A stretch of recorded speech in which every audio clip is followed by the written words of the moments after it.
Bom, boa tarde, pessoal.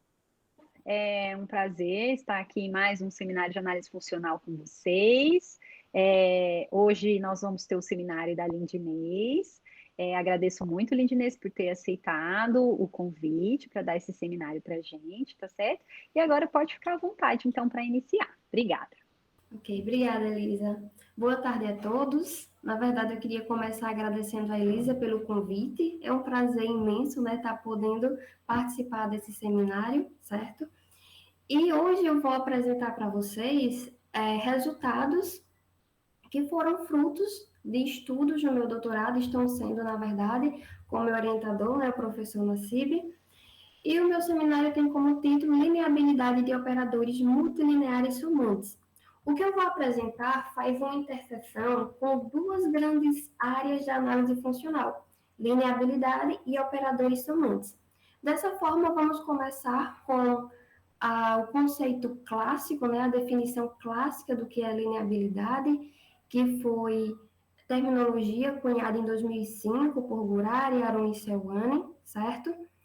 E começamos aqui tomando um espaço vetorial X e um subconjunto M nesse espaço vetorial. Dizemos que esse conjunto M ele é milineável, certo? Se a menos do vetor nulo, ele contém um espaço vetorial de dimensão μ, né? Onde μ é um cardinal. Se em adição o nosso espaço vetorial X ele for topológico, faz sentido de falarmos de espaçabilidade e dizemos que esse conjunto M ele é mi-espaçável se a menos do vetor nulo ele contiver, né, ele contém um espaço vetorial fechado, beleza? Esse cardinal μ, quando ele for igual a Aleph zero, que é a cardinalidade do conjunto dos números naturais, simplesmente dizemos que M é lineável ou espaçável. Se μ for igual à dimensão do espaço X, dizemos que o conjunto M é maximal lineável ou espaçável, certo? Também gostaria de trazer aqui, para relembrarmos rapidamente, os conceitos de operadores somantes.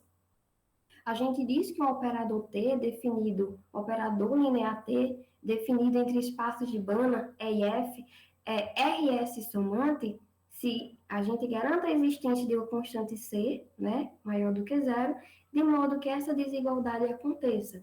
Então, o operador linear ele é dito somante se basicamente ele leva sequências fracas em sequências fortemente somáveis, né? A gente tem aqui XJ, uma sequência no LS-Wiki de E, certo?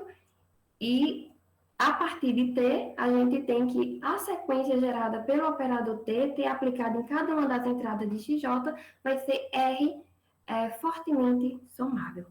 A notação clássica para esses espaços operadores somantes, que é conhecida, essa notação aqui, que eu trouxe para relembrarmos, e o ínfimo de todas as constantes que satisfazem esta desigualdade define uma norma no espaço. Essa norma é comumente denotada dessa forma.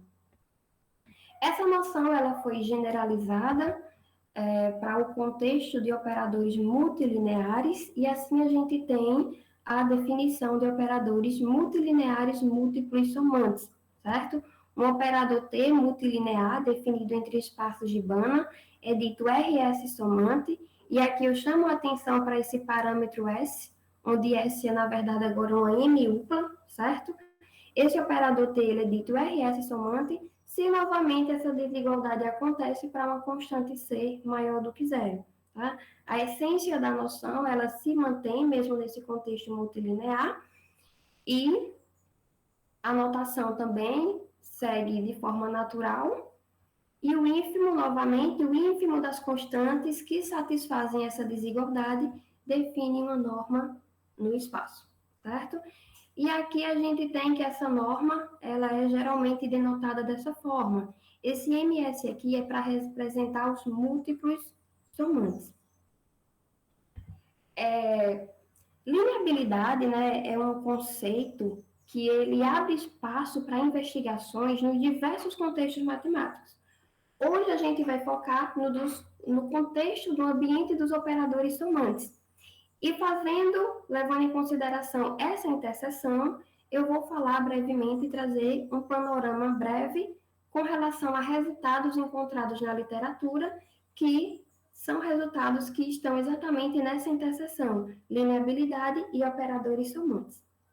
O primeiro resultado é devido a Plugis e Selwane, né, de 2008, onde os autores provaram que o espaço, que na verdade o conjunto dos operadores que são lineares limitados e que não são absolutamente somantes, é lineável, onde esse E aqui é um espaço de Banach que tem a propriedade das duas séries, certo? Então, neste artigo, em 2008, os autores obtiveram a lineabilidade desse conjunto, certo? Mas, ainda neste artigo, eles levantam o seguinte questionamento, será que o conjunto formado pelos operadores que são lineares limitados, definido entre dois espaços de Banach, E e F, e que não são P absolutamente somantes, é lineável, certo? Agora, levando em consideração para o espaço S é superreflexivo, e logo em seguida, em 2009, Botelho, Diniz e Pellegrino responderam a esse questionamento levantado aqui por Plugis e Selwane no seu artigo. Eles provaram que o conjunto formado pelos operadores que são compactos, definidos em espaços de Banach E e F, com E superreflexivo, e que não são P somantes, certo? É lineável. Agora, sim, exceto por um caso estritamente patológico, porque aqui os autores tiveram que pedir que o espaço é superreflexivo, certo? Mas tiveram que pedir condições a mais. O E contendo um subespaço complementado de dimensão infinita, com base incondicional, ou o F contendo uma sequência básica incondicional infinita, certo? Então, eles respondem positivamente, exceto por esses casos estritamente patológicos. Ok? Então, ainda nesse mesmo artigo, eu queria chamar a atenção para uma resposta, né, que os autores deram com relação à seguinte indagação, que lá mesmo no artigo é levantada. Dado ideais de operadores gerais I1 e I2 e espaços de Banach E e F, é sempre verdade que o conjunto formado pela diferença desses ideais é vazio ou lineável? E aí eles respondem que não, tá? Eles dão um exemplo, um contra-exemplo, onde a gente eles consideraram SS, denotando o ideal dos operadores lineares estritamente singulares, é um espaço de Banach complexo hereditariamente indecomponível, certo? Nessas condições, eles mostram que o conjunto dos operadores lineares limitados de E em E, que não são, né, que não pertencem a esse ideal SS, do ideal dos operadores lineares que não são estritamente singulares, ele é um conjunto não vazio, porque a identidade está nele, porém, ele não é sequer 2 lineável, ou seja, esse conjunto ele não tem sequer um espaço vetorial de dimensão 2, né, contido nele, certo? Então, esse questionamento geral, tomando ideais de operadores, definido entre espaços de Banach, para operadores entre espaços de Banach, se não for vazio ou lineável, não é verdade, né? Tá? Provam que esse caso geral não acontece. Em 2011, Kitsu e Timoney deram um passo à frente, provando a espaçabilidade agora. Eles generalizam aquele resultado que eu mostrei que foi obtido em 2009, e eles generalizam aquele resultado provando a espaçabilidade. Lá tinha sido provada a lineabilidade. Em 2011, dentre outros interessantes e grandiosos resultados que Kitsu e Timoney obtêm em seu artigo, como uma das aplicações para o caso de espaço de Banach, eles provam a espaçabilidade dos conjuntos que são do conjunto dos operadores compactos definidos de E em F, que não são P somantes, né, para P aqui variando de 1 a infinito.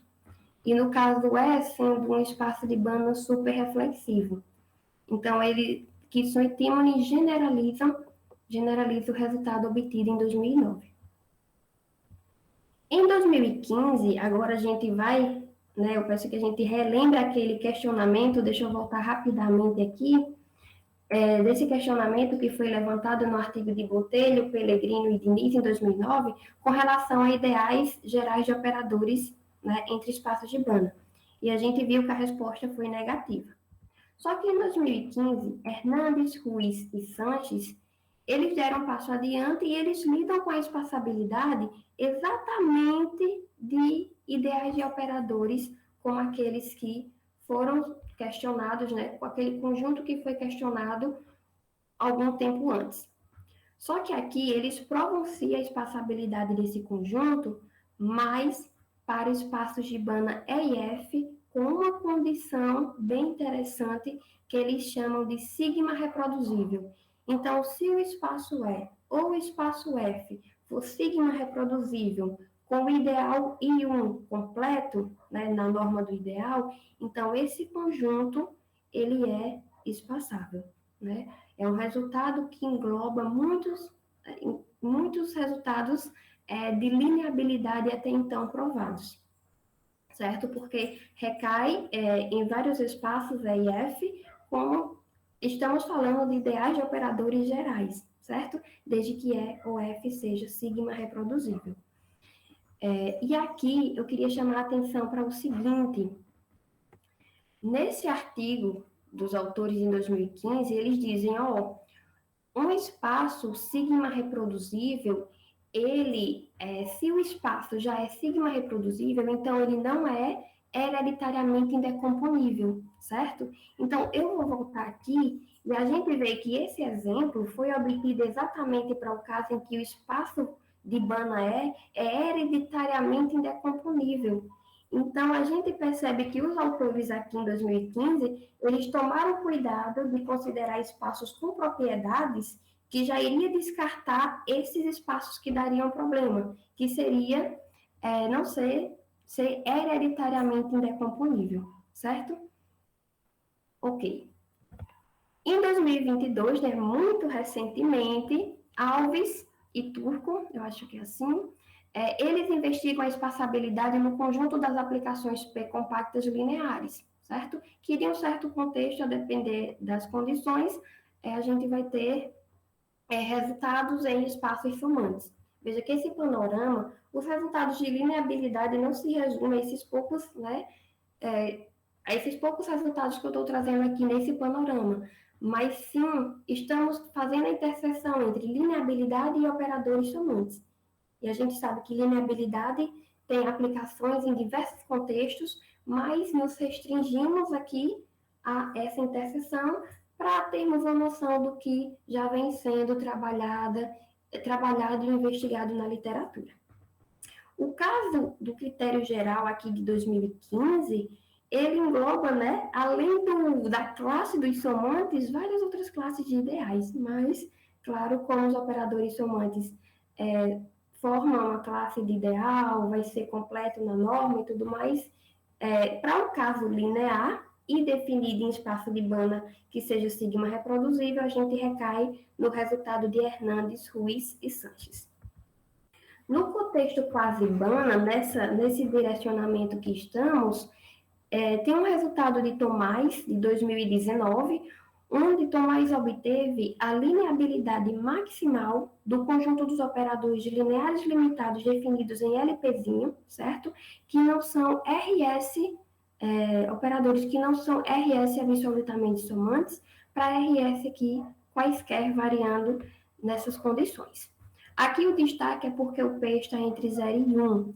Então, nós estamos no contexto de espaços quase Banach, né? Espaços que não são localmente convexos.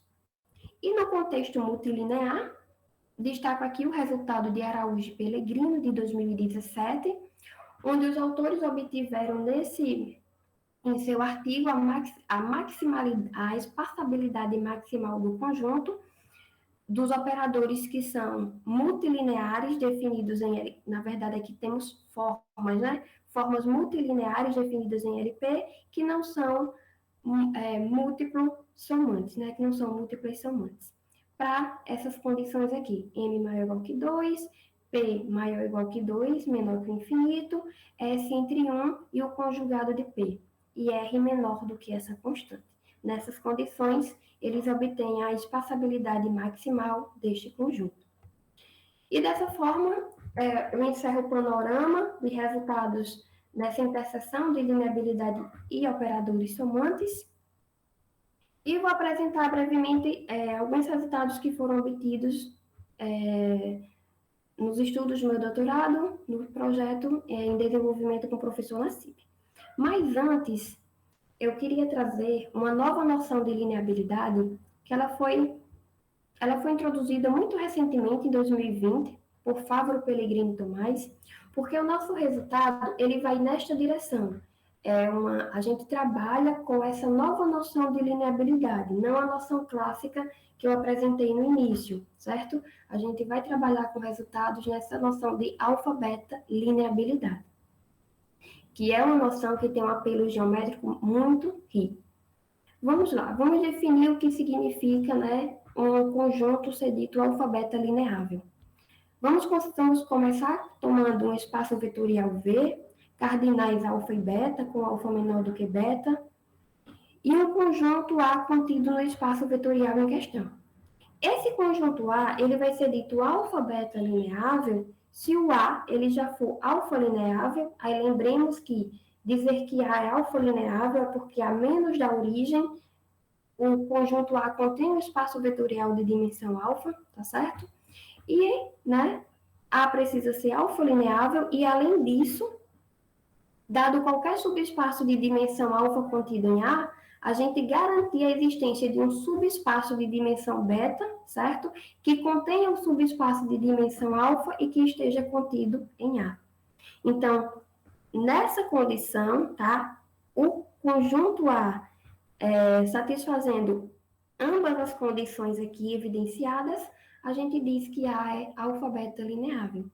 Se em adição o nosso espaço V for topológico, for um espaço vetorial topológico, então a gente diz que o conjunto A é alfa-beta espaçável, se esse espaço de dimensão beta puder ser tomado fechado, tá certo? Então, dado qualquer espaço de dimensão alfa contido em A, for possível obter um espaço de dimensão beta que contém alfa com beta fechado. Então, o conjunto A é dito alfa-beta espaçável. Eu trouxe antes de eu passar para uma ilustração, só para chamar a atenção aqui, que no caso em que alfa é igual a zero, a gente recupera a noção clássica de lineabilidade, tá bom? Eu trouxe uma ilustração que é uma visão geométrica bem simplificada desse apelo geométrico que essa noção de alfa-beta lineabilidade traz. Esse desenho aqui está representando o nosso espaço vetorial V. E em V a gente considera um conjunto A, né? A é um subconjunto de V. A é dito alfa-beta lineável se dado qualquer espaço de dimensão alfa contido em A. Então, percebam que a gente já parte do princípio que A é alfa lineável, certo? Esse desenho em verde representa um espaço vetorial contido em A, e a gente entenda que A está contendo esse espaço a menos da origem, tá certo? E ele vai ser dito alfa-beta lineável se na direção do W alfa conseguirmos obter um espaço de dimensão beta, que é esse amarelo, contendo o espaço de dimensão alfa. E, além disso, contido em A, certo? Definido alfa-beta lineabilidade, vamos só relembrar aqui o conceito de norma mista atrelada aos espaços L e R de E. Qual é um espaço de Banach? Esse R em questão é uma M-upla, tá? É um multiparâmetro. O espaço LR, né, que a gente denota dessa forma, é o espaço de Banach, que reúne todas as multimatrizes com LR norma finita. Ou seja, para R aqui, a gente tem que a norma é finita. Então, uma multimatriz é o espaço formado por todas as multimatrizes, de modo que essa norma é finita. Aqui eu trouxe só esse espaço, relembrando, só por uma questão de notação, que a gente vai precisar entender essa notação, essa escrita posteriormente. Só que veja que a gente pode enxergar essa norma de uma forma mais geral. Como assim? quando esse conjunto de índices, onde a multimatriz está variando, não seja necessariamente o NM, né? O cartesiano dos naturais, seja um conjunto de índices arbitrário contido em n elevado a n. Por exemplo, se a gente considera a lambda um conjunto de índices contido no cartesiano aqui dos naturais, um conjunto de índices arbitrário contido aqui, beleza? Por xi, com o i variando nesse conjunto de índices, a gente representa uma multimatriz com valores em E. E o que eu queria destacar é como a gente poderia representar essa LR norma nesse contexto, onde não necessariamente nós teríamos todas essas somas. Isso iria depender desse conjunto de índice arbitrário lambda, que no caso ele pode ser inclusive o todo, né, o cartesiano todo. Então, a norma, que seria idêntica a esta, só que agora a gente deixa arbitrário esse conjunto de índice, representamos dessa forma, onde esse 1 lambda é a função característica. É para dizer que exatamente a gente está excluindo todos aqueles termos dos índices que não estão contidos no nosso conjunto lambda. Com essa notação apresentada, vamos relembrar agora, definir o que significa um operador ser multilinear lambda RS somante, que foi uma definição que surgiu com o intuito de unificar, né, a teoria dos operadores somantes, porque são várias classes de operadores somantes. As mais clássicas são os operadores absolutamente somantes e os operadores multilineares múltiplos somantes, que foi o que eu defini no início da apresentação. Com o intuito de unificar essa teoria, de forma independente, Bayá, Pellegrino, Rueda e Popa, né, eles propuseram essa definição de operador lambda somante. E, basicamente, nós temos o seguinte: a gente fixa um inteiro, positivo M, considera espaços de Banach, certo? É1, é M, é F, e parâmetros. Lembrando que esse R e esse S negrito, eles são multiparâmetros, né? Cada um deles são M-uplas. Um operador M linear T, ele é dito lambda RS somante se, da mesma forma, existe uma constante maior do que zero, de modo que a desigualdade aconteça, certo? E, da mesma forma de antes, o ínfimo das constantes que satisfaz essa desigualdade define, né, uma norma no espaço. Notação, essa notação aqui, onde a gente coloca o conjunto de índice em questão na parte superior de π. E outra coisa importante a ser observada é que a norma do sup é menor ou igual que a norma desse espaço, tomada como o ínfimo das constantes que satisfaz a desigualdade de 2, certo? Pronto.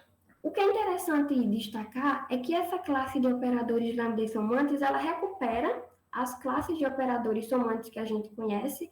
Por exemplo, para o caso do absolutamente, basta tomar lambda com os índices na diagonal, todos iguais. A gente recupera o caso múltiplos somantes quando o conjunto de índice em questão, aqui a gente está chamando de gama, é o cartesiano, né? É o todo.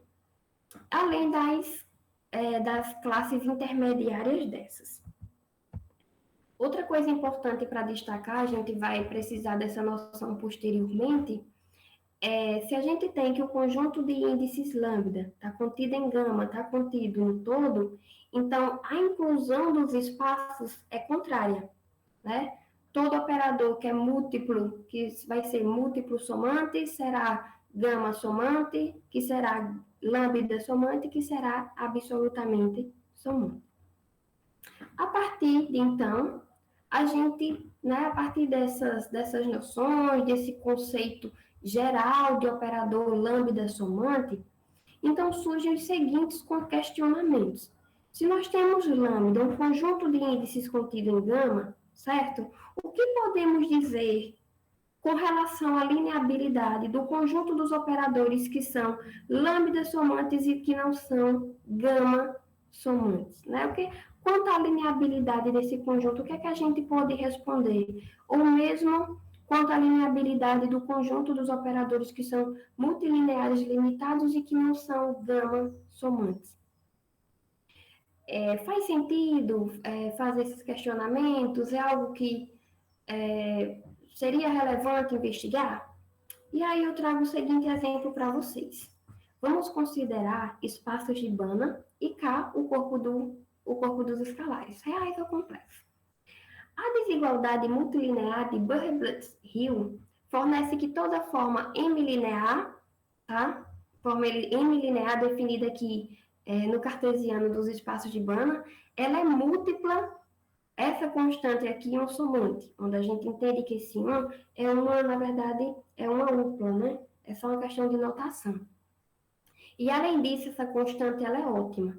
Então, via a desigualdade, a gente obtém que essa forma, toda forma definida entre espaços de Banach é esses parâmetros aqui somante. Ok. Guardemos esta informação. O teorema de Defan-Voigt mostra que toda forma multilinear é R1 somante para R maior ou igual que 1. Então, a desigualdade de Butler-Hill mostra que a forma é múltipla somante, né? A gente tem um operador múltiplo somante. Já o teorema de Defan-Voigt mostra que a forma, o operador em questão, né, que é uma forma multilinear, é absolutamente somante. Quando a gente combina esses dois resultados, a gente obtém exatamente, para quando o R for maior do que essa constante aqui, uma forma, um operador, enfim, que é absolutamente somante, mas não é múltiplo somante. Ou seja, esse conjunto, para esses espaços em questão, para esses parâmetros aqui em destaque, é não vazio, certo? Agora, por que não vazio? Porque essa constante ela é ótima. Então, para qualquer R maior do que essa constante, essa forma não vai ser múltipla somante, porque a constante é ótima. Então, o que é que a gente faz? Pega exatamente uma constante maior. Então, por Defan-Voigt, a forma vai continuar sendo absolutamente somante, mas não vai ser múltipla somante. A gente, assim, obtendo que o conjunto é não vazio. E dessa forma, em alguns contextos mais específicos, onde a gente consegue fazer essas análises, faz sentido, sim, né, de modo geral, fazer a investigação de lineabilidade nesses conjuntos. Mas a gente consegue fazer essa investigação para espaços de Banach qualquer, aqui no domínio e no contradomínio, não necessariamente obtivemos respostas para isso. E por isso que a gente vai considerar espaços de sequência, o que a gente chama de espaço de sequência padrão. Tomemos X um espaço de Banach, um espaço de sequência padrão, quase Banach sobre X, é um espaço E, que a gente vai denotar assim. Eu vou falar E de forma normal, mas esse caligráfico aqui diferenciado. É um espaço quase Banach de dimensão infinita, de sequências com valores em X, munido com as operações usuais, satisfazendo as seguintes condições.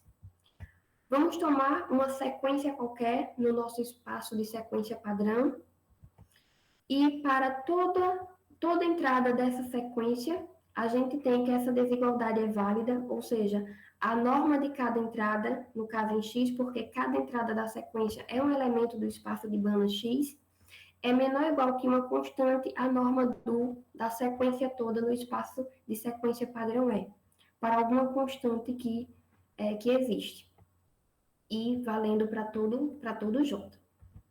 Outra condição é que, se tivermos qualquer subsequência da sequência X em questão tomada anteriormente, vai valer essa desigualdade. A norma da subsequência é menor ou igual que a norma da sequência, para qualquer subsequência dessa sequência X tomada.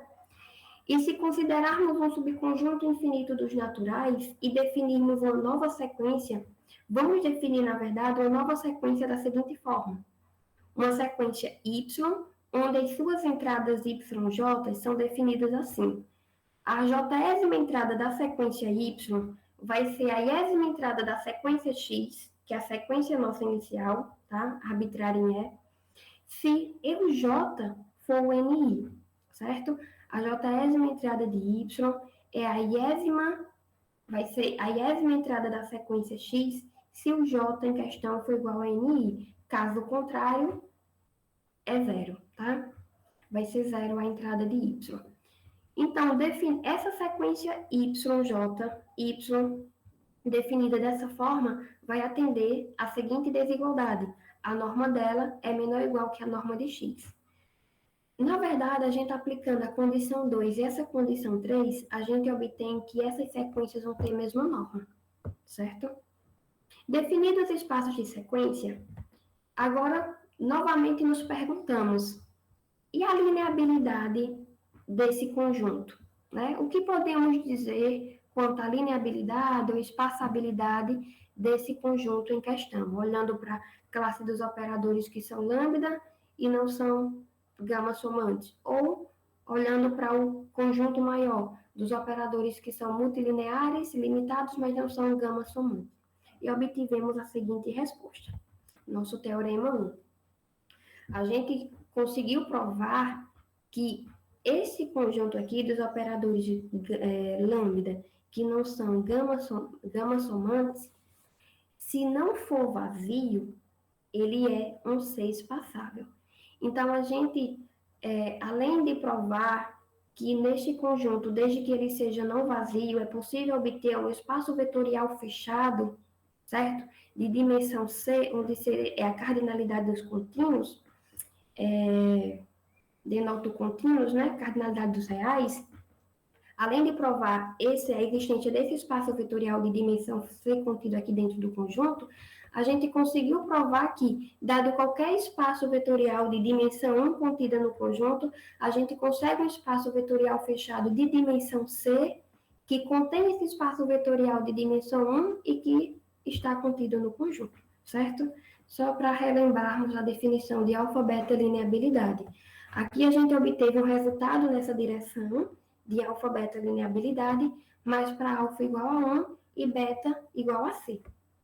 Eu vou brevemente fazer um esboço da prova desse resultado e, posteriormente, apresentar algumas aplicações referentes a este resultado. Para a prova, a gente vai precisar de duas ferramentas. A primeira ferramenta que nós vamos usar é esse lema que diz o seguinte: se a gente tem um espaço P-bana, com P entre 0 e 1, percebam que quando P é 1, a gente é simplesmente um espaço de Banach, certo? E consideramos uma sequência em E. Se tivermos que essa soma, né, é finita, né, essa soma aplicado na norma de cada XJ, então essa série vai convergir em E. Outro lema fundamental, né, uma ferramenta essencial para a prova, que posteriormente nós vamos ver, é o seguinte: veja que aqui a gente tem aquelas multimatrizes que eu trouxe essa definição, anotação, quando apresentei os espaços LR de E, que é o espaço da composição dos Lzinhos P, Lzinhos R. Veja que o R é negrito, é um multiparâmetro. É a composição de espaços Lzinhos. Então, a gente tem aqui que essa multimatriz ela não pertence a esse espaço. O que significa isso? Aquela soma, né, aquela LR norma, ela é infinita. O que a gente evidencia nesse lema?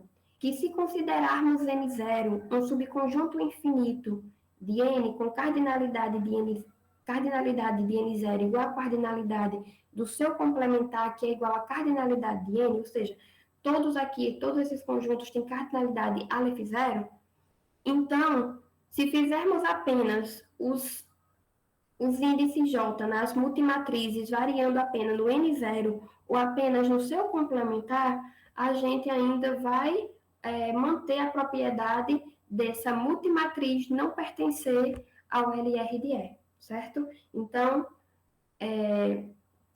temos essa característica aqui para chamar a atenção que nós vamos usar posteriormente. Então, vamos para a prova. Para simplificar, uma questão de simplificar a notação, os espaços dos operadores de lambdas somantes, nós vamos simplesmente denotar por A, e o espaço dos operadores gamas somantes, nós vamos simplesmente denotar por B.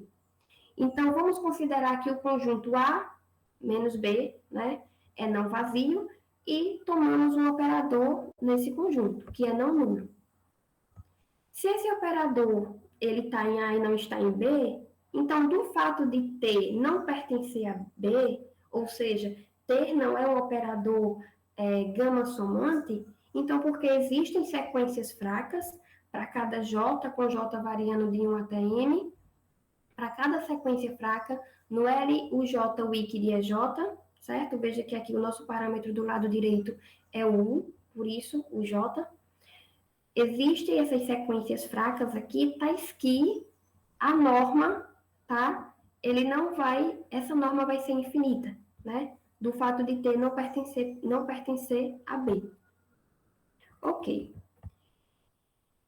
Considerando isso, né, esses fatos até então, nós vamos dividir a prova em 3 etapas. Primeiro, vamos obter uma família de operadores, uma família ali de operadores no conjunto A menos B. Depois, vamos mostrar que o conjunto é um ser lineável e, por fim, vamos obter um ser espaçabilidade.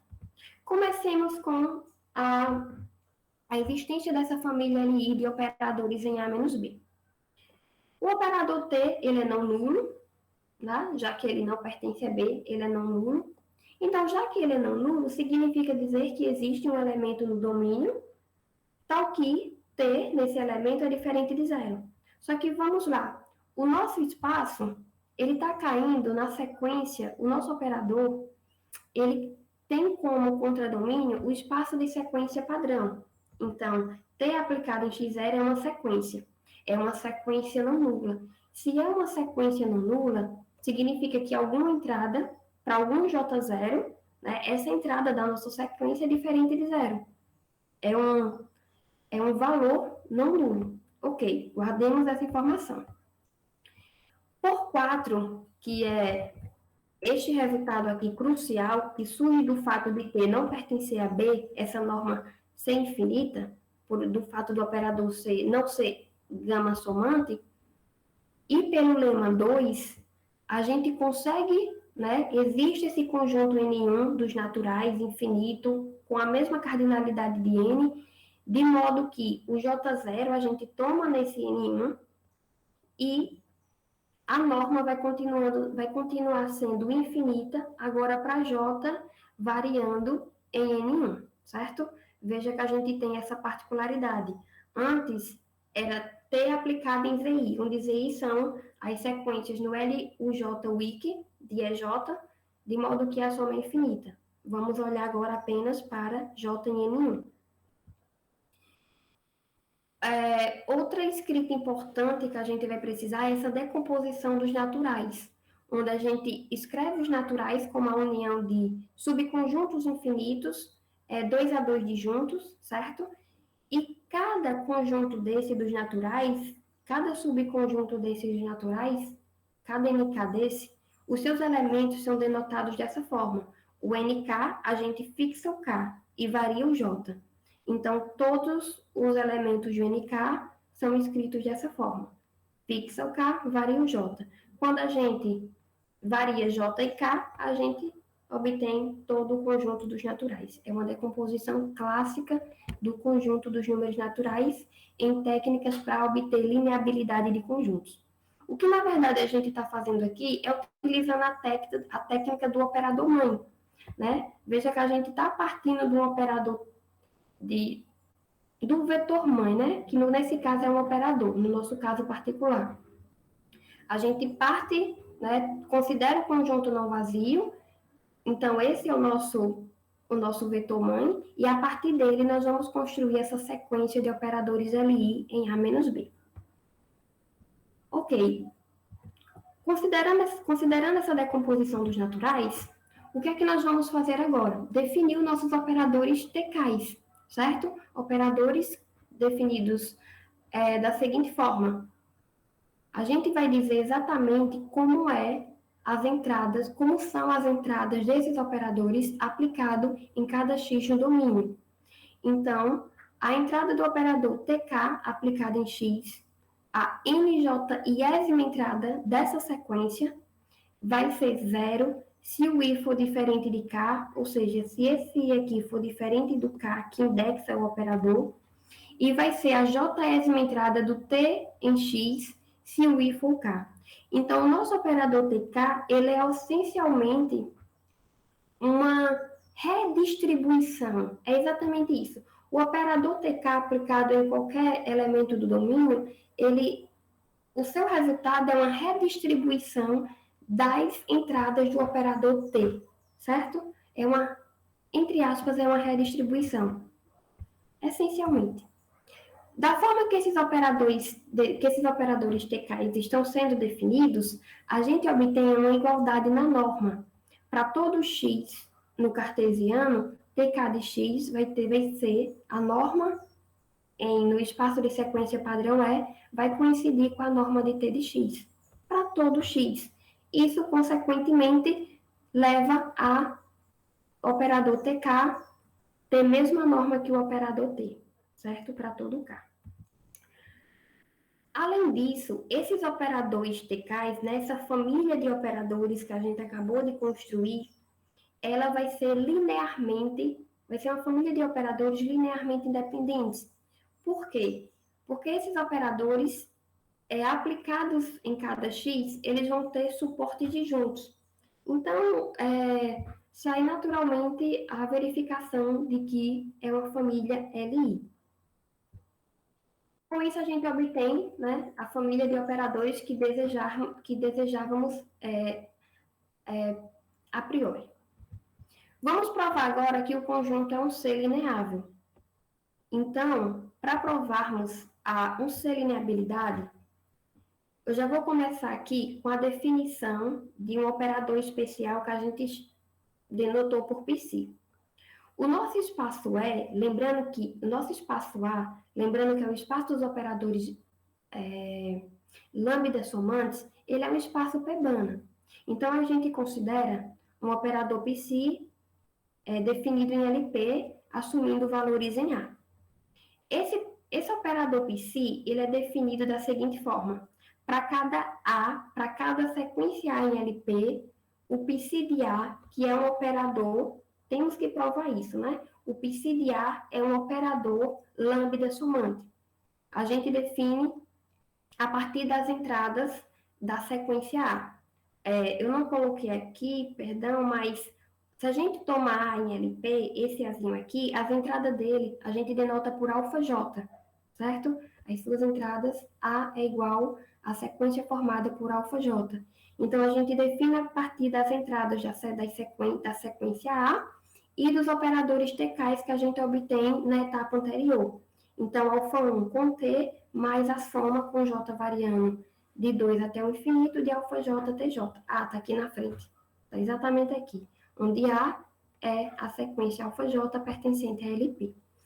O que queremos provar? Veja, a gente quer provar que esse operador psi ele está bem definido, porque ele estando bem definido, então, psi de LP vai ser um conjunto contido em A. Esse operador psi, além dele ser linear, ele é injetivo, o que nos diz que psi de LP é um subespaço de A. Provando que esse operador está bem definido e é injetivo, então a gente já tem o nosso candidato a obter a C-lineabilidade, porque o nosso espaço que vamos obter em A é exatamente a imagem de psi por LP. Mas, como é que a gente prova a boa definição desse operador psi? Recorrendo àquele lema 1, a primeira ferramenta que eu tinha mostrado. Para a gente provar que esse psi está bem definido, então significa que essa soma tem que pertencer a A, ou seja, essa soma tem que resultar no operador lambda somante, já que T já nasce em A, certo?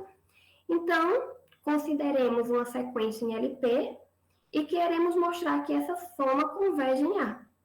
Para isso, a gente considera a soma em norma. Pela propriedade de norma, o αj, que é o escalar, sai em módulo, certo?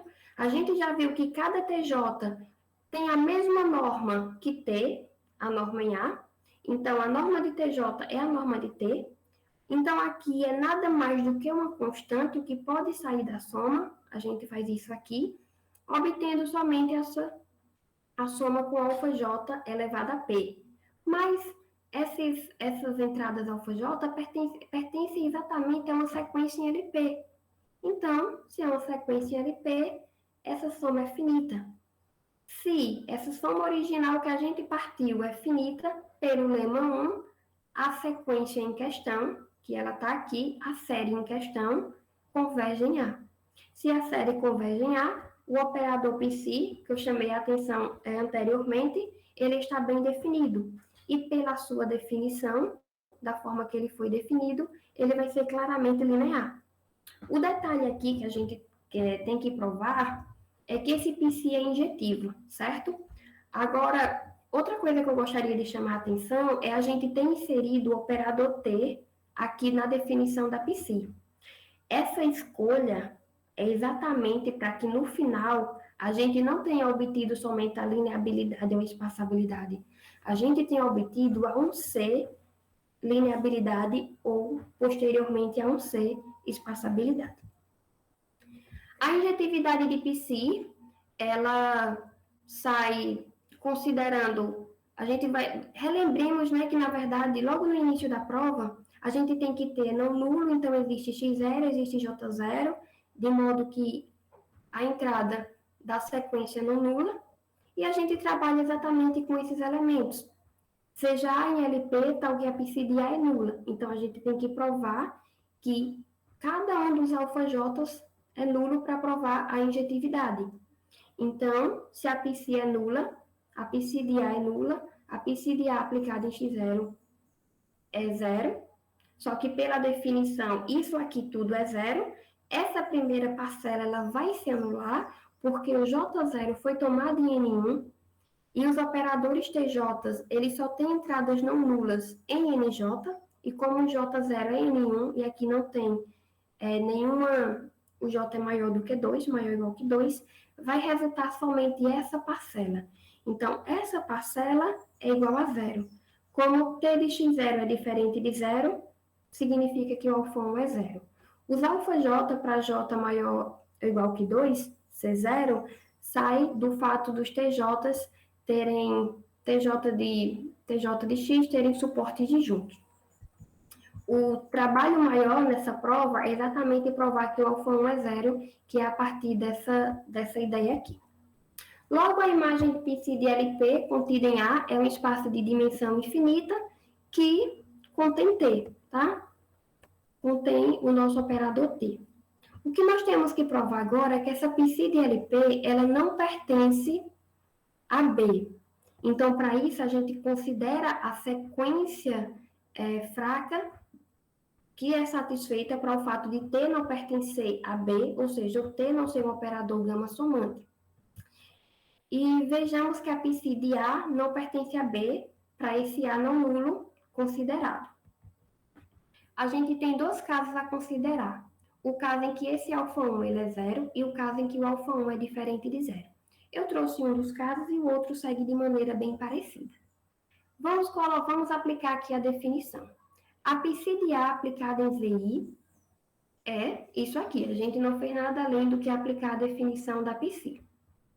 Só que o que é que acontece para obtermos essa desigualdade?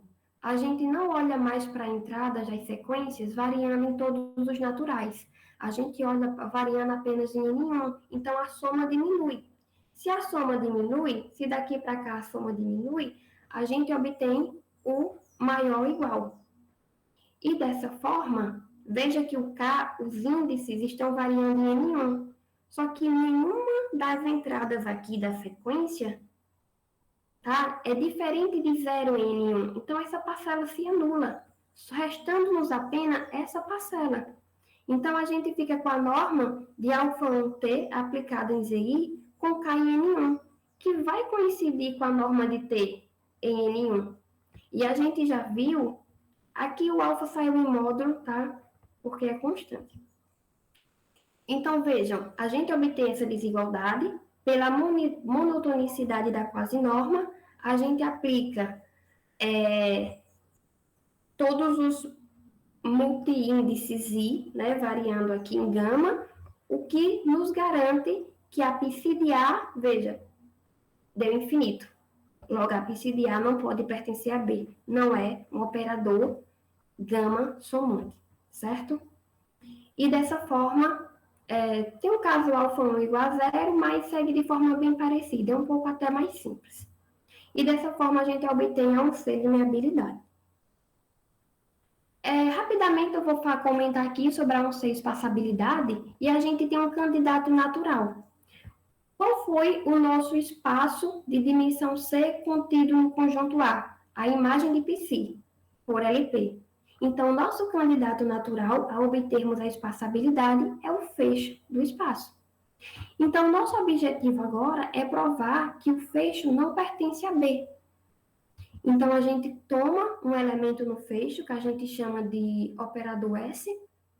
Então, se o S pertence ao fecho, ele é um limite de psi de AK, onde AK é uma sequência em LP, com K variando dos naturais. Tá? Se o S está no fecho, ele é um limite de uma sequência de elementos no fecho. O que é que nós precisamos mostrar? Nós precisamos mostrar, como eu tinha observado antes, que esse S ele não pertence a B, ele não é um operador gama somante. Então, aquela sequência em L u J wiki de EJ, que satisfaz a norma dano infinita, a norma em gama dano infinito. E, novamente, a gente vai precisar dividir a prova em dois casos. O caso em que o limite do alfa 1 de K é diferente de zero e o caso em que o limite é zero. Essencialmente, o que a gente obtém nessas contas é o seguinte. Veja que aqui a gente aplica a psi de A num X qualquer do domínio, e o que a gente obtém é uma desigualdade muito parecida com aquela do caso de lineabilidade.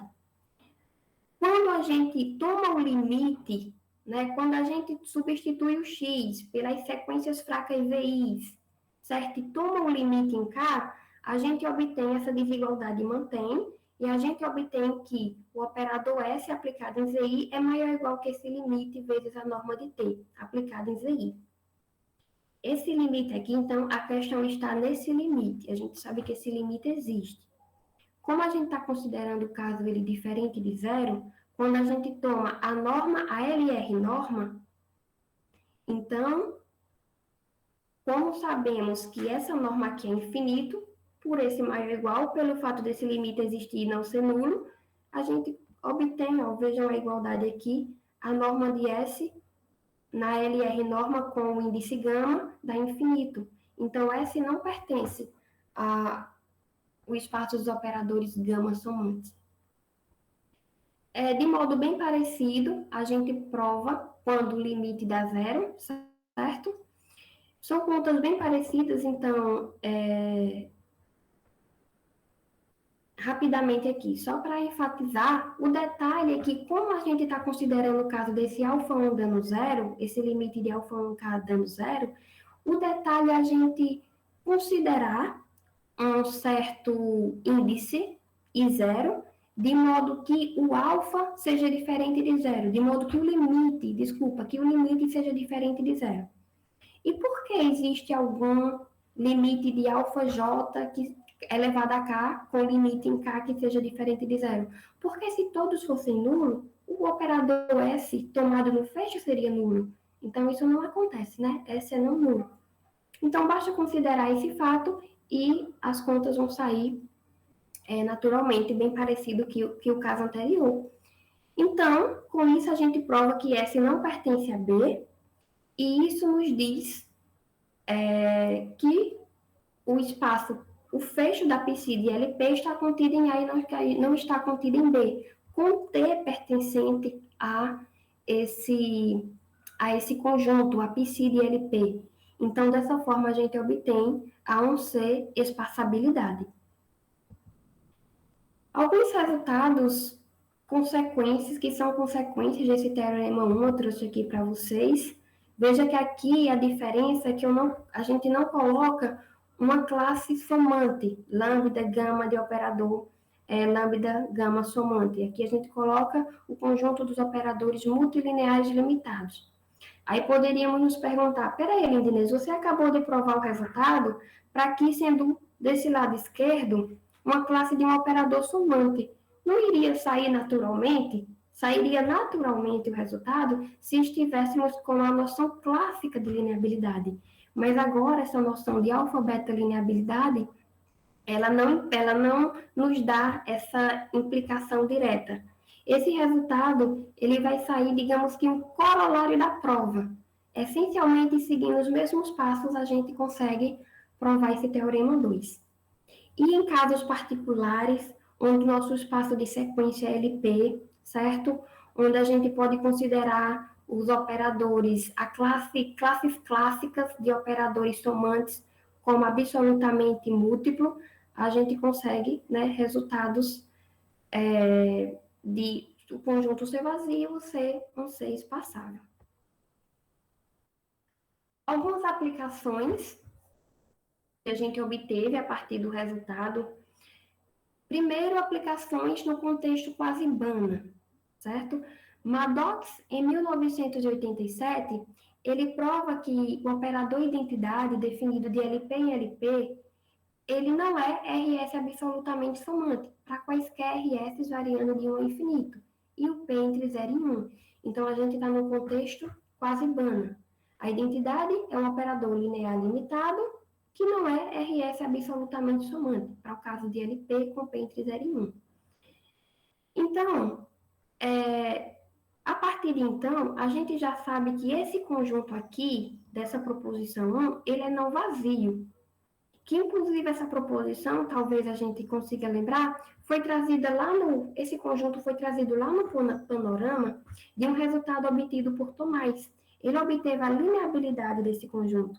E aqui a gente conseguiu generalizar esse resultado, provando a um C espaciabilidade. No contexto de operadores Danforth-Petz, antes de eu mostrar o conjunto que a gente obteve, o resultado que obtivemos, vamos definir rapidamente quando um operador é dito Danforth-Petz. Então, consideremos um operador T, definido entre espaços de Banach, certo? Um operador linear. Ele é dito Danforth-Petz, ou que tem a propriedade de Danforth-Petz, se T de xn converge para T de x, né? Sempre que xn converge fracamente para x. Então, sempre que a gente tem uma sequência fracamente convergente, né, a gente tem aqui a T de xn convergindo para T de x fortemente. Notação dp, certo? Para simplificar, é a notação usual para operadores de Danforth-Petz, definidos em espaços de Banach E e F. Esse corolário 2, que é de fato o corolário 2 do artigo de Bennett, esse corolário, acho que é um resultado de 1973, Bennett prova que existe um operador linear limitado entre espaços de Banach que é RS absolutamente somante, mas não satisfaz a propriedade de Danforth-Petz. Então, esse resultado de Bennett é exatamente o caso em que a gente garanta a existência de um operador que é somante, mas não satisfaz Danforth-Petz. Então, nos parece ser um contexto bem propício, né, a investigar a lineabilidade e espaçabilidade. E com isso, a gente provou que o conjunto dos operadores, que são RS absolutamente somantes de E em LP, que não são Danforth-Petz, né, que não são operadores Danforth-Petz, é um C espaçável, certo? Então, esse resultado, se eu não estou enganada, ele também tinha sido investigado a priori por Tomás, mas com relação à lineabilidade. E aí a gente estendeu, provando a espaçabilidade, e além disso, obtendo a C espaçabilidade. Na prova dessa proposição, a gente precisa de uma ferramenta um tanto parecida com aquele lema 2 para o teorema principal, mas com algumas particularidades devido o conjunto aqui do lado direito ser Danforth e Petz, né? O contexto tem suas particularidades. E por fim, né, para a gente finalizar, eu queria trazer para vocês um resultado que a gente obteve no caso dos LPs de I, onde esse I aqui é um conjunto arbitrário não vazio. Só rapidamente, vamos definir esse espaço, né? Como é dado esse espaço LP de I? É um espaço vetorial das funções definidas de em K, tal que essa soma é finita. E essa soma ela é definida de que forma? É exatamente o sup das somas finitas. Veja que o I aqui, ele pertence a F com F subconjunto finito de I. Então, para esse espaço LP de I, quando o I é o N, só ressaltando aqui que a gente volta para o caso do LPzinho natural, clássico que a gente conhece, certo? Esse I, ele pode ser arbitrário tão quanto, né, quisermos. Inclusive aqui, ó, pedindo que a dimensão dele, a cardinalidade dele, desculpa, seja maior do que C.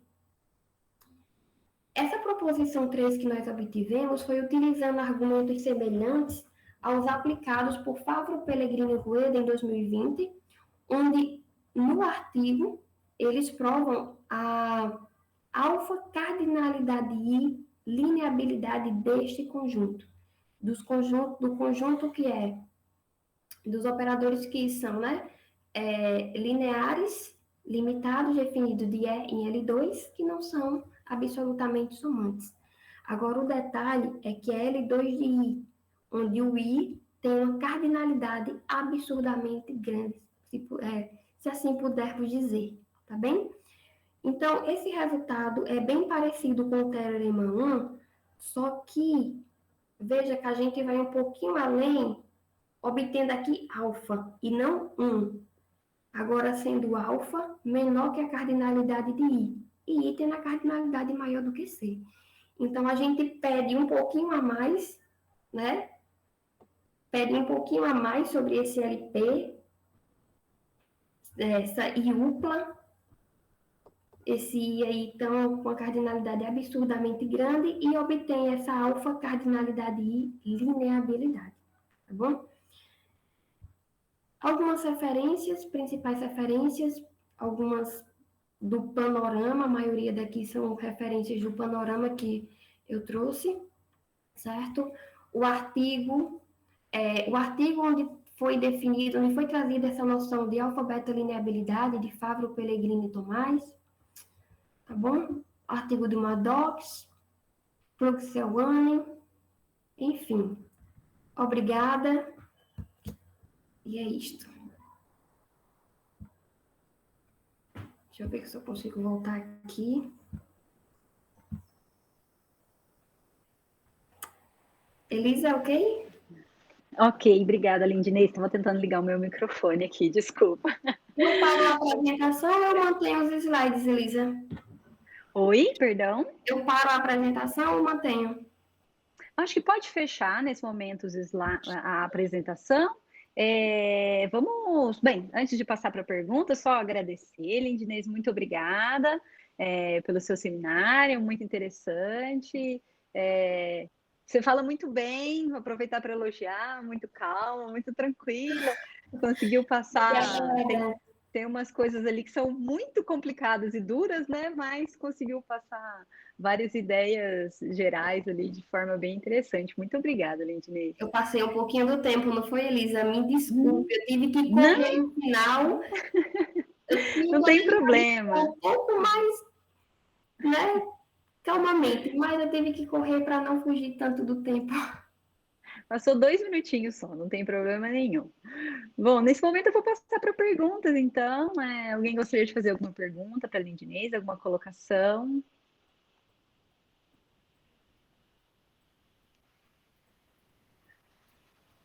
Professor Geraldo, pode ficar à vontade. Pode passar para o Cleão primeiro. Ah, perdão, não vi que o Cleão tinha levantado a mão. Cleão, pode fazer a sua pergunta. Parabéns, Lindinês, pela exposição. Consegue me ouvir bem? Consigo, professor. Perfeito. Obrigada. Eu vi que teve um resultado que você mostrou que uma certa... como é Acho que que eu falo? eu exponho o slide? Eu vou primeiro falar para você lembrar qual é. É Tá. que tinha um resultado que não continha um subespaço de dimensão 2, um complemento lá. É o resultado do artigo do professor Botelho, professor Pellegrino. Ah, É tá. no panorama. Deixa eu colocar aqui para ficar Aham. mais clara a discussão. Deixa eu voltar.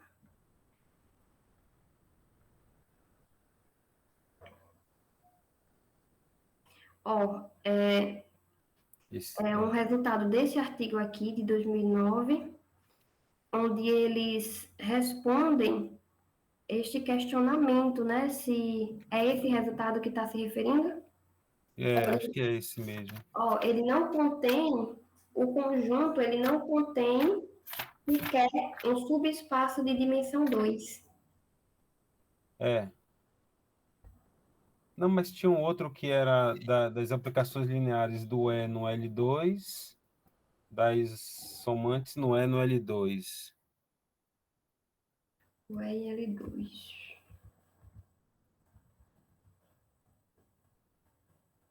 Talvez eu tenha me O confundido. outro resultado em L2, explicitamente, foi esse último que eu mencionei, que também foi de esse aqui, que foi onde Parece que é esse aí mesmo. a gente utilizou argumentos semelhantes para provar a nossa proposição, né? Que no caso é o L2 de I com a cardinalidade. Eu acho que a pergunta que me vem à mente é a seguinte: no caso em que você tem um complemento que não contém um espaço de dimensão superior a 2, né?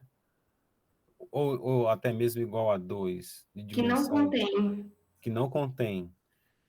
Será que nesse complemento, então, você consegue algum convexo, um conjunto convexo, não precisa ser um espaço vetorial, mas um convexo que tenha, sei lá, dimensão infinita? Será que eu me expressei bem? Convexo. É tipo, sei lá, a envoltória convexa de uma sequência linearmente independente, por exemplo, em Mas um certo o sentido. que seria a dimensão de um convexo, Cleon? Não, é tipo assim, seria, por exemplo, ele não estaria contido em um espaço de dimensão finita. Infinita. É, ele não seria um conjunto compacto, entende? Ele seria, por exemplo, uma envoltória convexa de uma sequência LI, linearmente independente. Porque eu acho que a dificuldade é quando você quer construir o espaço vetorial, né? Você tem até, às vezes tem até uma sequência LI, mas quando você vai fazer as combinações lineares, elas fogem do complemento. E isso Aí, de tem repente, casos. você olhar só para a envoltória convexa dela, Pode continuar, professor. é uma pergunta, assim, uma curiosidade, né? Porque já que É, não contém um espaço de dimensão muito grande, né? Então, será que pelo menos você não conseguiria vislumbrar lá dentro um conjunto convexo? então, eu não sei responder agora essa pergunta, mas, assim, em nenhum dos casos que a gente investigou, a gente se deparou com esse problema, assim, não exatamente, porque nesses casos que a gente investigou, o problema, o grande problema, foi obter a unseleniabilidade. Por exemplo, quando a gente coloca só esse isso já é uma dor de cabeça a depender do contexto absurda, porque além da gente obter o espaço de dimensão que a gente esteja procurando, a gente tem que garantir que para qualquer espaço de dimensão 1 ou alfa, a depender da investigação, a gente obtenha um espaço maior. Nesse caso desse resultado que está sendo exibido, a gente constrói uma família LI e nesse caso vai ser fácil provar que o span está contido no conjunto. Aí não nos deparamos com esse problema. Mas Entendi, caso não conseguíssemos, aí havia essa análise, eu não sei responder se seria possível, assim, a entendi. priori. Eu realmente eu quero te parabenizar, porque à primeira vista, essa nova noção de alfa, beta, ou até mesmo a que você trabalhou aí nesses últimos resultados, que é 1C, realmente eu vejo assim, algo muito delicado mesmo, assim, né? Não trivial de você obter. Inclusive, já não pode adotar naturalmente a técnica utilizada para obter a 2C. Entendi. Já não. Por exemplo, a gente obteve, deixa eu colocar aqui nos slides, a gente obteve no resultado, aqui, pronto, quando eu mencionei, o resultado do teorema 1 é para, no lugar desse espaço dos multilineares, era o espaço do somante. Então, veja que nessa nova noção de lineabilidade, o resultado de lá já não vem naturalmente para aqui, mesmo que esse conjunto contenha, esse conjunto aqui, ele contém o conjunto do teorema 1, mas a lineabilidade de lá não implica uma lineabilidade desse. Entendi. Mesmo contendo. Por quê? Porque para todo o espaço de dimensão contido no conjunto, a gente tem que obter um espaço de dimensão C.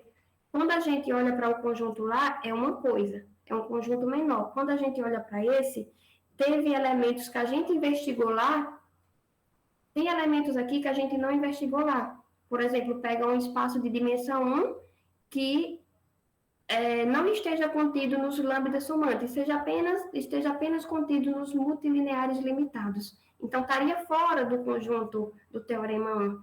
Então, isso traz uma dificuldade, né? Traz uma dificuldadezinha a mais.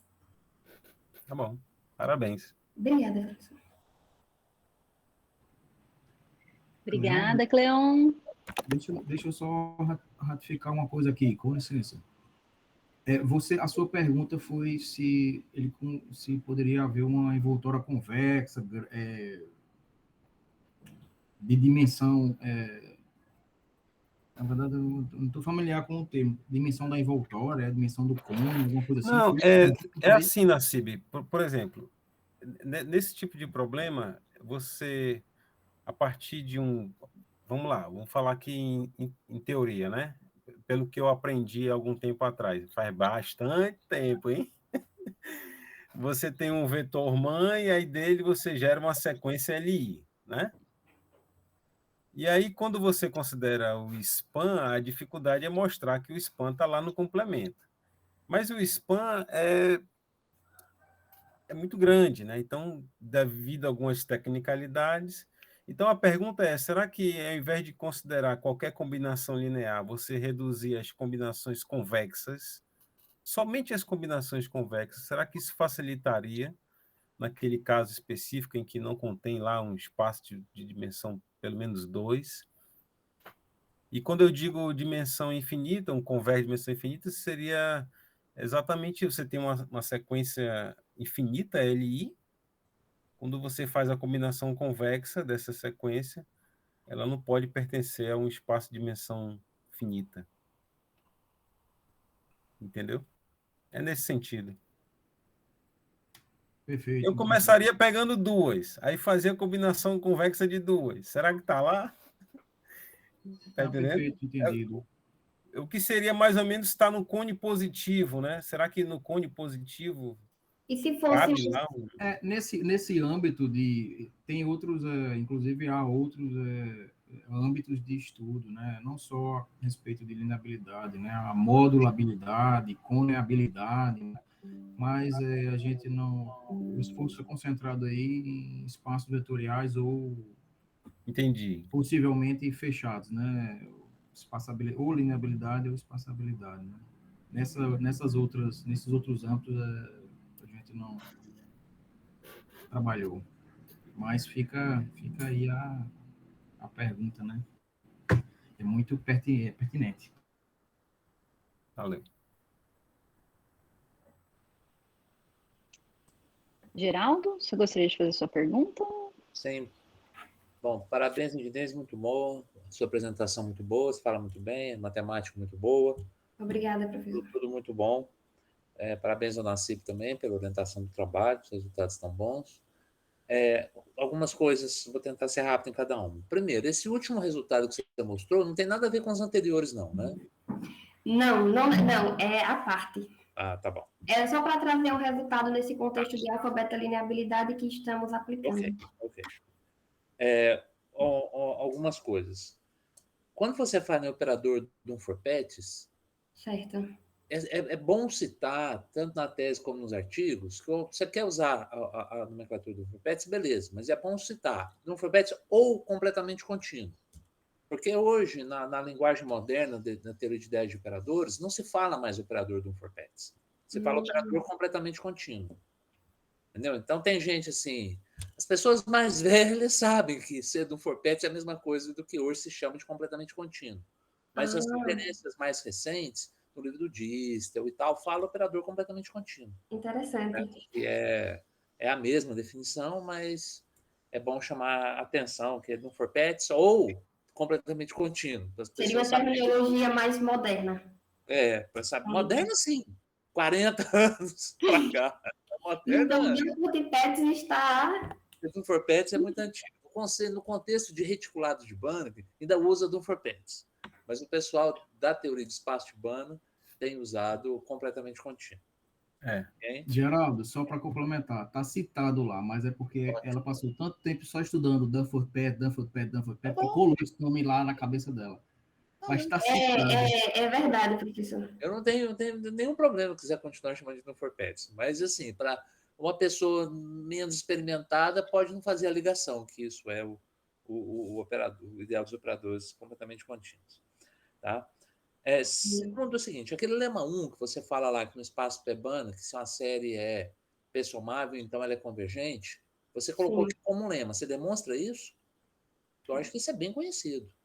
Não demonstra. A gente... Não, só põe para referenciar mesmo.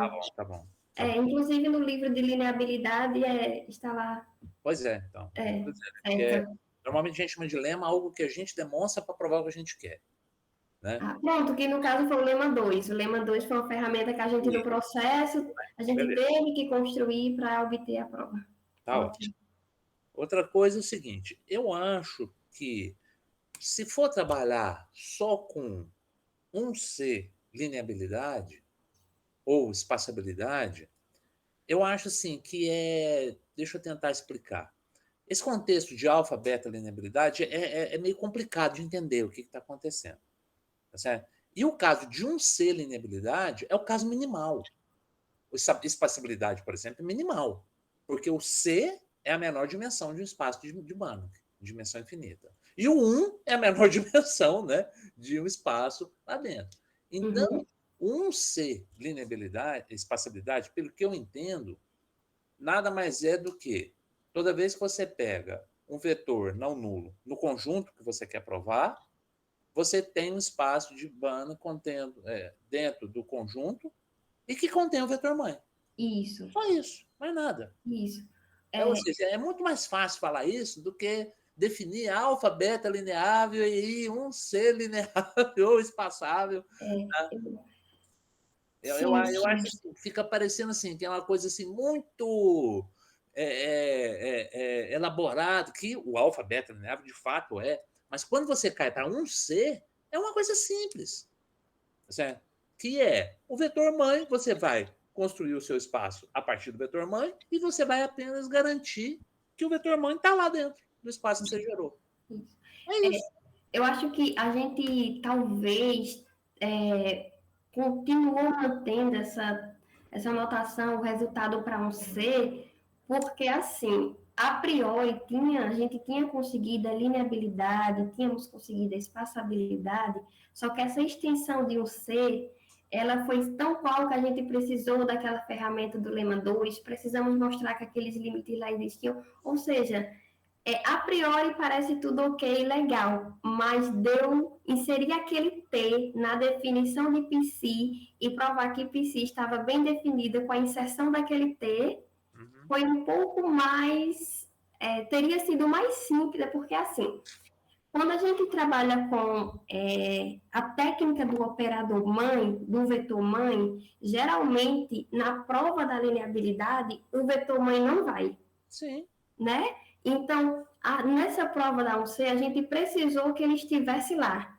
E na hora que colocamos ele lá, para provar a injetividade, aí tivemos que, né, pensar em outra forma, obter de outra maneira que a priori pensávamos que não íamos conseguir, mas enfim, deu certo. Mas, assim como deu certo, né, da forma que deu certo, então sugere que não adotemos essa... Não é isso. Veja, quando na demonstração você fala que você precisou mostrar que o vetor mãe está lá, não é que você precisou mostrar que o vetor mãe está lá. Um C lineabilidade significa isso. Isso, mas para a gente obter a lineabilidade, a gente teve que ter um vetor mãe lá, né? Exato, mas é a mesma coisa. Isso.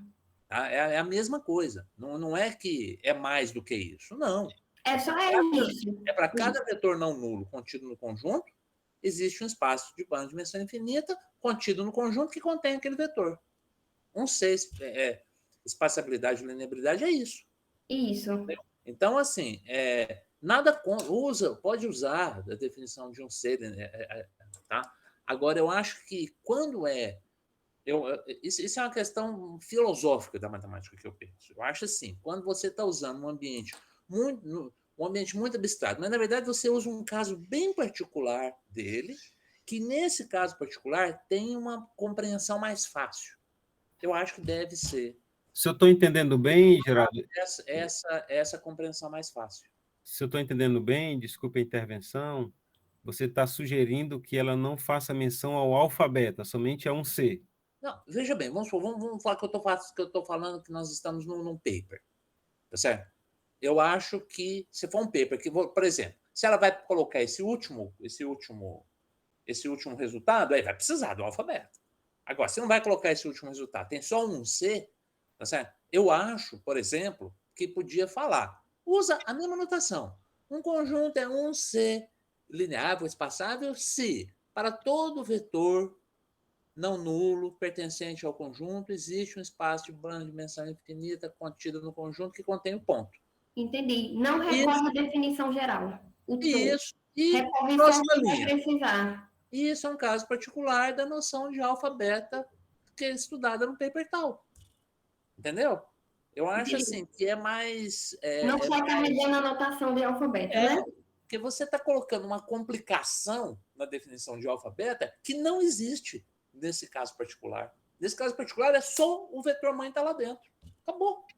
Não tem mais nada. Porque se o vetor mãe está lá dentro e é um espaço vetorial, contém o espaço gerado por ele. É óbvio. Né? Entendeu? Então, eu acho assim que é uma coisa que eu falo muito com meus alunos. Assim, o que pode ser simplificado, a compreensão de quem está lendo, deve ser simplificado. Entendeu? Então, eu sugiro assim, que quando for tratar só de um C lineabilidade, diga o que é isso. Tá certo?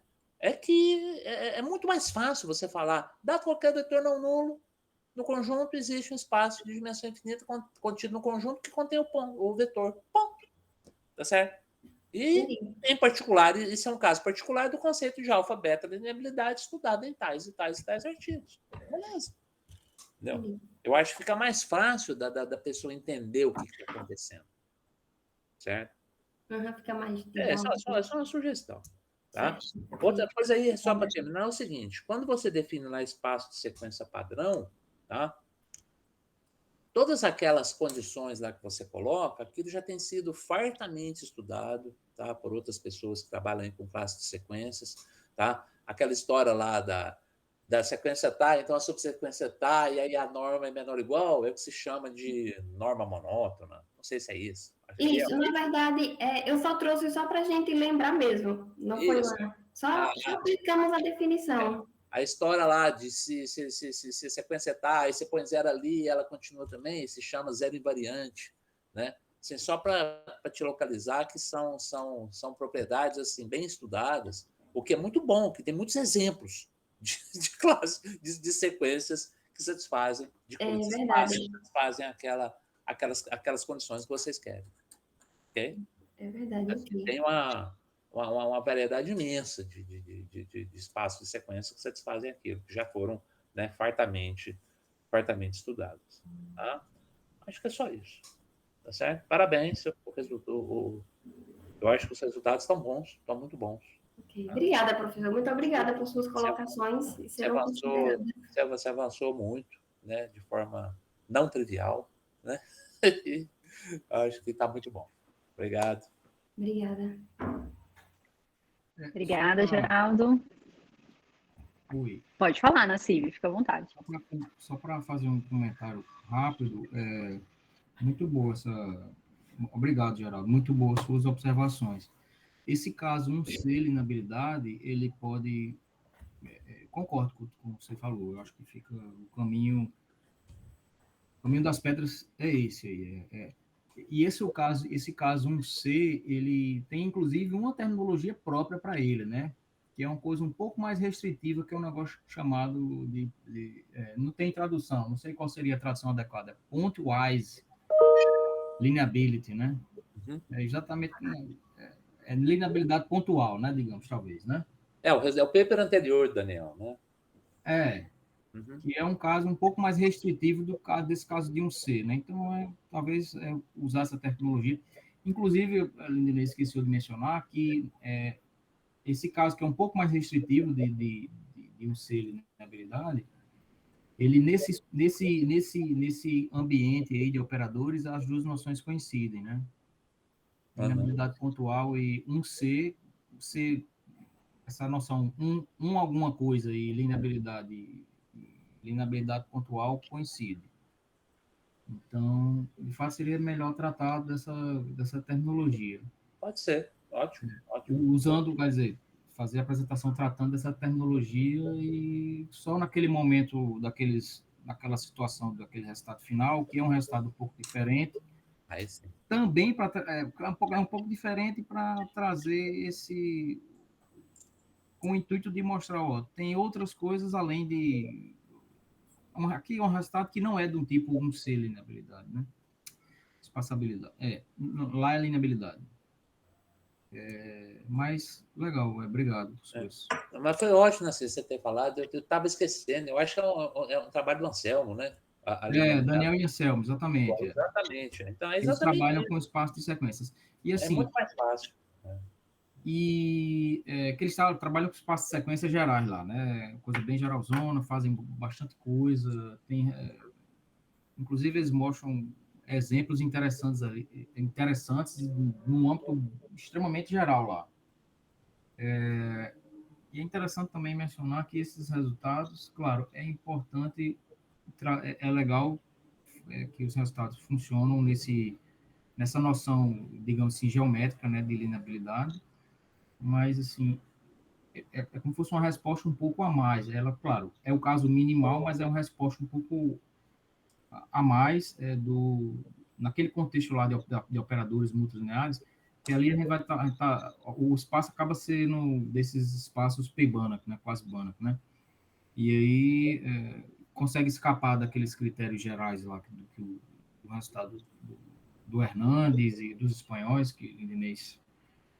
Então, a novidade aí é trazer espaçabilidade maximal nesse contexto, claro, não apenas a maximal, né, mas com, digamos, um epsilonzinho a mais, né, que é nesse contexto de lineabilidade pontual ou um C lineabilidade, espaçabilidade, né.